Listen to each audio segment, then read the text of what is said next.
Updo Platinum Blonde Drag Queen Wig from Wigaloo. Hi guys! Welcome sa Wigaloo. For today's mini vlog, gagawa na naman tayo ng another Updo Drag Queen Wig para naman ito kay Letlet ng Over Philippines. Ewan ko ba dito sa design na to, napagkadami nyong gumawa, as in anim kayo. So at dahil dyan, eto napanood din nyo na yung video na to para makita nyo kung paano po ginagawa namin itong mga Updo Drag Queen Wig namin dito sa Wigaloo. So syempre, from straight na wig, kukulutin po yan ni Ian. So gagamit lang din tayo ng rollers. So ayan, niro-rollers na ni Ian yung lahat ng wig po guys, and then after i-rollers neto guys, i-steam po ito. Steam ng pangdamit po yung ginagamit namin dito. So hindi ko na to nasama dito sa video na to kasi hindi niya na video, charot. Pero yun talaga yung process. And then, ayan, natanggal na yung rollers, na-steam na namin yan, natuyo na. And then, ngayon, sinusuklay na ni Ian. At after niya nasuklay, ipoponytail na natin ito. So, ayan, ipoponytail lang and then aayusin. Then, suklayin lang ng bongga. Sabayan nyo na rin ng hairspray para kapit na kapit. So, ayan, nakikita nyo naman na si Ian, inaayos na siya. And then, i-updo na, pinoponytail na. So, kapag naayos na yung buhok na yan, at saka lalagyan niya ni Ian ng glue. So, ayan, charot. Nilalagyan na ni Ian ng glue po yan para maging helmet type. So, and then once natuyo na yan, pwede na yan i-style po sa pagiging drag queen. So, dahil platinum blonde itong buhok na to, gumamit si Ian ng white na cotton and then ilalagay niya yan sa gitna ng pinonytail. So, ito yung magiging base no nasa taas.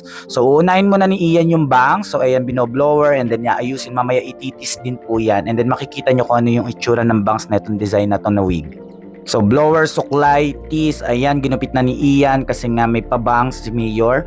So, ayan, suklayin na ni Ian yan and then aayusin na yung design ng ating bangs. Pang-anim na itong ginawa na ito ni Ian na ganitong design, napakadami na nagpagawa nito. Pero thank you so much guys. So, talaga nagustuhan nyo itong design na to.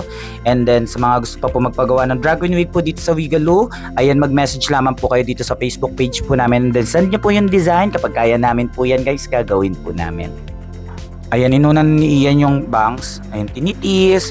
And then, i-curve na yan. So, sa design ng bangs na gusto ng ating client. So, ayan na, natapos na yung bangs. Ganyan po. O, diba? So, parang nakapagpagawa na sila ng brown, blonde, platinum blonde. Ang dami nagpagawa na itong design na ito. Balayage, meron din. So, ang dami talaga. 6. At dahil dyan, ito na sinisimulan ni Ian yung nasa taas. So, i-cover lang ni Ian yung cotton na nilagay niya doon. And then, para itong pabulaklak na naman. And then, ayan. So, T, suklay, and then curve, and then isa-set. So, ganyan lang naman yung paggagawa ng updo. So, kung gusto nyo i-try ito, i-try nyo na guys. So, ayan, o, diba? O, ayan na, nasa likod na, and then malapit na matapos ito. Final touch na si Ian dito. So, ayan, and then hairspray na lang niya yung buong wig. So, ayan, and then tapos na, and then pwede na itong i-deliver. O, di ba? Ang ganda.